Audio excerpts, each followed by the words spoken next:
नमस्कार प्यारे विद्यार्थियों, कैसे हैं आप लोग। प्यारे छात्रों, आज हम पढ़ेंगे खिलजी वंश के बारे में।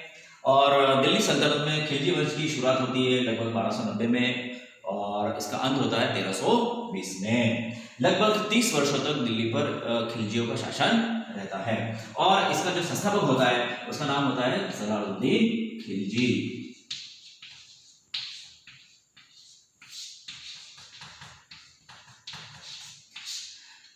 जलालुद्दीन खिलजी मूलतः होता है तुर्क,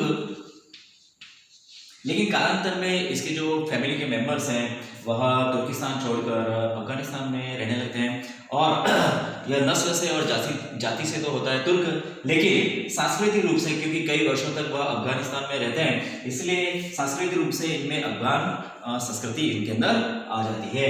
ठीक है, तो इससे पहले हमारे दिल्ली पर किसका शासन था? क्या कहते हैं, गुलाम वंश का। क्योंकि इससे पहले जो शासक बने थे वह किसी न किसी के गुलाम थे, लेकिन जो जलालुद्दीन है और उसका जो परिवार है वह नौकरी करने के लिए इन सुल्तानों के पास आया था और यह किसी का गुलाम नहीं था बल्कि एक कर्मचारी था। ठीक है, और कर्मचारी के रूप में धीरे धीरे वह अपनी प्रगति करता है और फिर दिल्ली के तख्त तक पहुंचता है। ठीक है, तो छात्रों मैंने कल आपको बताया था, दो कहानी बताई थी कि देखो वर्तमान में एक हमारे सॉफ्ट प्रधानमंत्री थे, तो सॉफ्ट प्रधानमंत्री के स्थान पर कौन सा है? थोड़े से हार्ड प्राइम मिनिस्टर है। तो ठीक है, तो कालांतर में सदियों से ऐसा चला आ रहा है। इससे पहले जो दिल्ली सल्तनत का जो शक्तिशाली शासक था सबसे बड़ा, वो कौन था? बलबन। ठीक है, तो बलबन बड़ा ही क्रूर शासक था, बड़ा ही भयंकर और निर्दयी शासक था और इसने बड़ी कठोरता के साथ शासन किया। ठीक है, अब जनता क्या हो गया? उससे उब गई। ठीक है, और अब जो नया शासक आया जिसका नाम है जलालुद्दीन खिलजी, तो जलालुद्दीन खिलजी बड़ा ही सॉफ्ट और बड़ा ही उदार शासक माना जाता है, लेकिन इसकी उदारता केवल मुस्लिमों तक सीमित थी। वह हिंदू के लिए उदार नहीं था, केवल मुसलमानों के लिए वो बड़ा उदार था। तो 1290 में वह शासक बनता है। इससे पहले बलबन की मृत्यु के बाद उसका पोता होता है केकुबाद, वह शासक बनता है। केकुबाद के बाद उसका छोटा सा बच्चा होता है लगभग 2 या 3 साल का क्यूमर्स। ठीक है, तो क्यूमर्स को गद्दी पर बिठाया जाता है और जलालुद्दीन दावा करता है कि मैं क्यूमर्स का क्या कहते हैं, संरक्षक हूँ, लेकिन वह क्यूमर्स को मारकर और खिलजी वंश की स्थापना करता है और दिल्ली सल्तनत पर अधिकार कर लेता है। ठीक है, और सुल्तान बनने के बाद वह मुसलमानों के साथ बहुत अच्छा व्यवहार करने लगता है क्योंकि इसकी उम्र भी बहुत ज़्यादा हो जाती है, तो वह उदारता के साथ शासन करना चाहता है। तो इसके शासनकाल में एक मलिक छज्जू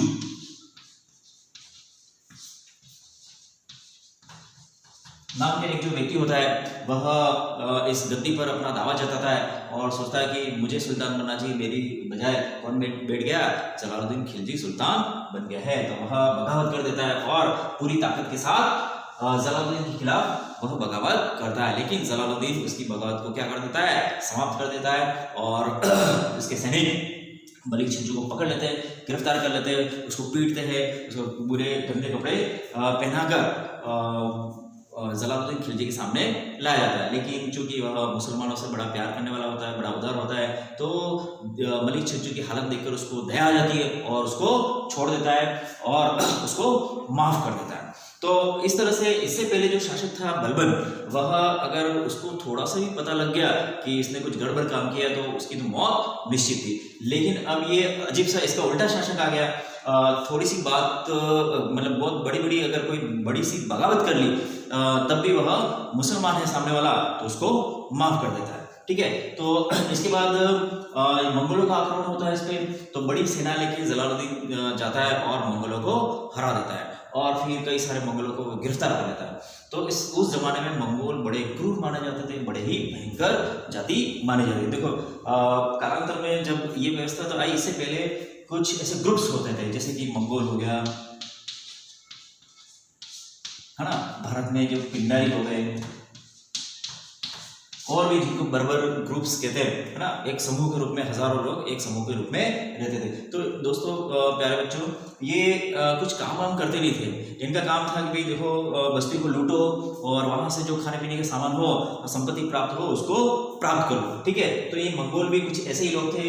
यह जो बसी बसाई बस्ती है उनको लूटते थे और वहां के लोगों को मारकर उनकी सारी धन संपत्ति लूट लेते थे। तो एक तरह से बड़े ही बर्बर थे, ठीक है। तो ऐसे बर्बर लोगों को भी जलालुद्दीन खिलजी हरा देता है और उनको पकड़ लेता है, लेकिन उनके सामने एक शर्त रखता है कि अगर आप मुसलमान बन जाते हैं तो मैं आपको छोड़ देता हूँ, ठीक है। और फिर ये मंगोल है, यह भी सोचते हैं कि चलो जान बचाने का मौका मिला, तो जलालुद्दीन खिलजी की बात मान लेते हैं और फिर जलालुद्दीन खिलजी उनको माफ कर देता है और दिल्ली के आसपास जैसे आजकल मंगोलपुरी भी नाम की जगह भी है, ठीक है, तो वहां पर इन सारे मंगोलों को वो वहां पे बसा देता है, ठीक है। तो और भी ऐसी बहुत सारी घटनाएं होती है, तो वहां पर वो क्या करता है, बड़ी उदारता का परिचय देता है, लेकिन वो उदार तो होता है लेकिन इतना बहुत जरूरत से ज्यादा उदार होता है। तो लोग भी इसके जो सिपह सालार होते हैं, इसके जो कार्मिक होते हैं, इसके जो मंत्री होते हैं, वजीर होते हैं, वह भी सोचते हैं कि यार ये कैसा आदमी है ना, किसी दिन पूरा शासन ही जाएगा। इसके बाद वह हमारे राजस्थान में रणथंभौर के किले पर आक्रमण करता है, ठीक है। तो रणथंभौर के किले की जो बनावट है वह इतनी सघन जंगलों के मध्य है, पहाड़ी के मध्य है, तो इसको जीतना आसान नहीं है। तो रणथंभौर के किले को जीतने के लिए चेष्टा करता है और एक भारी सेना लेके यहाँ पर रणथंभौर के किले को घेर लेता है, ठीक है। और बहुत दिन तक वहां पे रहता है पड़ाव डाल के, लेकिन कोई मौका उसको मिलता नहीं है। फिर इसके बाद वो कहता है कि देखो यार, इस छोटे से किले के लिए मैं अपने मुसलमान को भाइयों को खोना नहीं चाहता, इस किले की कीमत मेरे लिए मुसलमान के बाल के बराबर भी नहीं है। ऐसा कह के वह अपने आप को समझाता है और अपने सैनिकों को समझाता है और फिर यहाँ पे पड़ाव वापस ले जाता है और पड़ाव लेके रणथंभौर के किले को जीतने का जो उसका ख्वाब होता है या जो उसकी इच्छा होती है उसको वह समाप्त कर देता है। तो इस तरह से ऐसी बहुत सारी ऐसी घटनाएं होती हैं जो ये काफी उदारता के साथ व्यवहार करता है। तो ये बात बहुत सारे लोगों को अच्छी लगती नहीं है। तो इसका एक भतीजा होता है जिसका नाम होता है अलाउद्दीन खिलजी।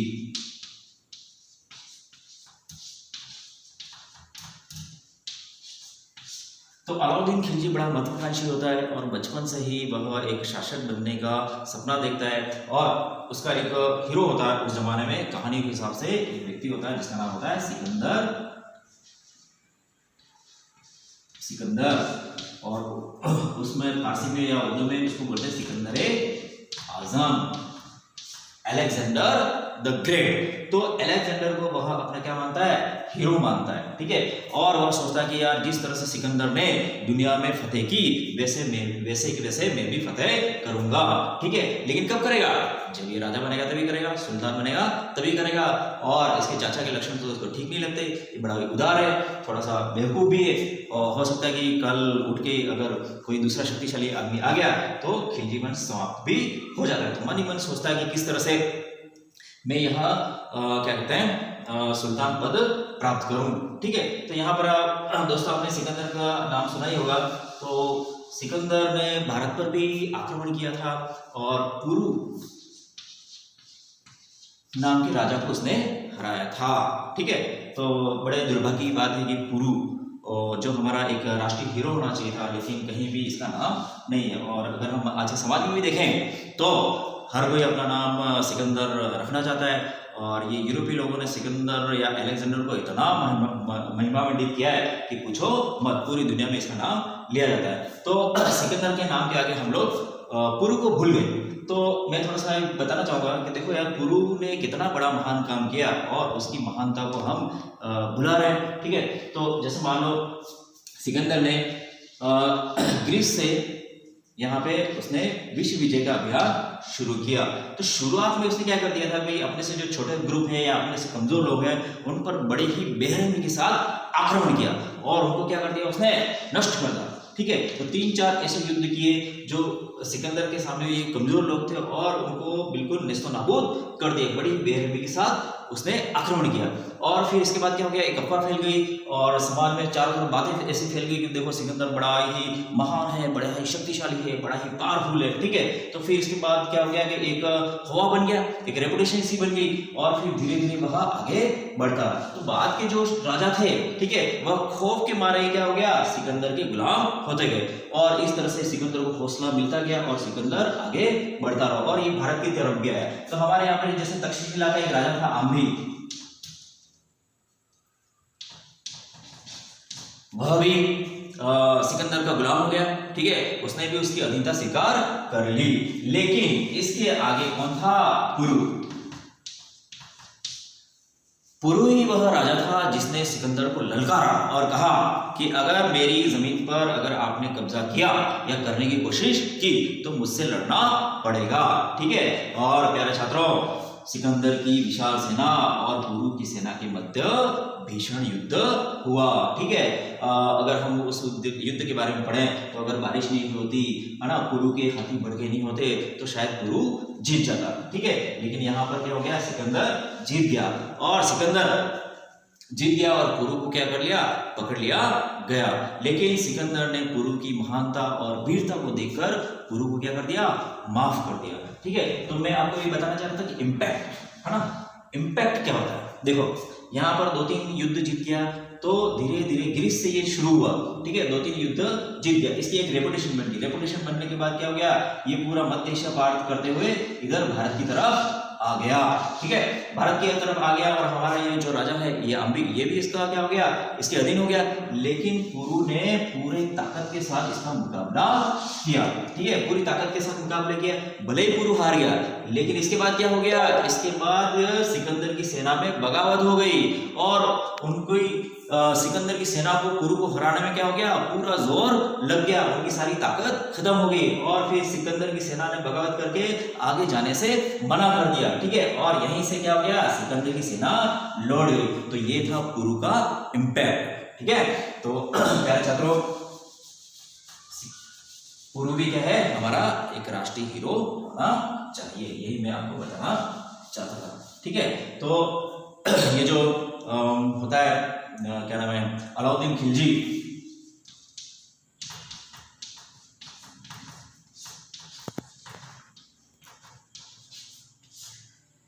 अलाउद्दीन खिलजी भी बहुत महत्वाकांक्षी होता है और वह सिकंदर का फैन होता है। तो क्या बनना चाहता है वह, सिकंदर सानी।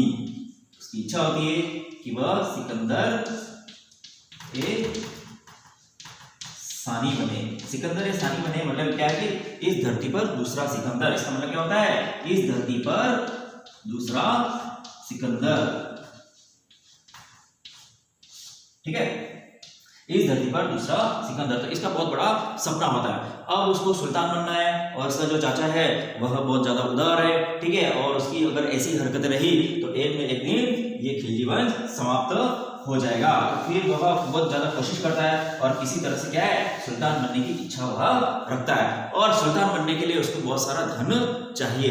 तो धन प्राप्त करने के लिए वह दक्षिण भारत के एक राज्य जिसका नाम होता है देवगिरी, देवगिरी पर वह आक्रमण करता है। ठीक है, क्योंकि उसको पता होता है कि देवगिरी के राज्य के पास क्या है, बहुत ज्यादा धन संपत्ति है और देवगिरी के पर आक्रमण करके यहाँ का जो राजा होता है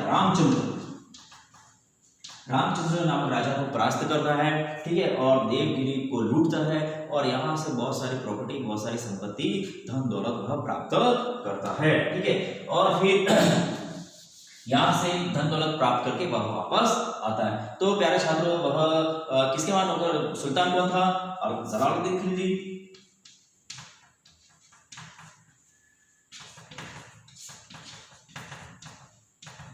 ठीक है, तो बॉस तो जलालुद्दीन खिलजी था, लेकिन अलाउद्दीन खिलजी उसका सेनापति या कोई अधिकारी था, लेकिन वह बिना पूछे ही क्या करता है, देवगिरी पर हमला कर देता है और बहुत सारी प्रॉपर्टी वहां से प्राप्त करता है। तो इस बात से क्या हो गया, जलालुद्दीन खिलजी को जब उसको पता चलता है कि देखो मेरे बिना पूछे तेने वहां पे हमला, देवगिरी पे हमला कैसे कर दिया। ठीक है, तो अलाउद्दीन को पता ही होता है कि देखो ये मुसलमानों को तो ये क्या करता है, जलालुद्दीन माफ कर देता है। तो फिर वह एक लेटर लिखता है, उसमें जलालुद्दीन से माफी मांगता है और कहता है कि भाई देखो मैंने यहाँ पे आक्रमण किया, आपसे बिना पूछे, मेरे से गलती हो गई, मुझे माफ कर दो। लेकिन आपको पता नहीं कि इस आक्रमण से मैंने कितनी प्रॉपर्टी प्राप्त की है। ठीक है, तो मैं आपकी शरण में आना चाहता हूँ और आप गंगा नदी के किनारे एक स्थान पर आकर मुझसे मिलो और वहां पर मैं सारी प्रॉपर्टी आपके हवाले कर दूंगा। ठीक है, तो जलालुद्दीन भी सोचता है कि चलो भतीजा है, ठीक है, तो इससे मिला जाए और फिर यहाँ पे गंगा नदी के किनारे वह मिलने जाता है और तब तक अलाउद्दीन खिलजी क्या करता है, पूरा वो ऐसा सेट कर लेता है और जलालुद्दीन खिलजी को मार देता है और खुद शासक बन जाता है। तो इस तरह से 1290 में जलालुद्दीन खिलजी शासक बनता है और 1296 में उसके भतीजे द्वारा उसकी हत्या हो जाती है। ठीक है, तो इस तरह से 1296 तक क्या हो जाता है, इसके जलालुद्दीन खिलजी के शासन का अंत हो जाता है। ठीक है, तो प्यारे छात्रों, आज के लिए इतना ही। कल हम या अगले वीडियो में हम अलाउद्दीन खिलजी के बारे में पढ़ेंगे। धन्यवाद।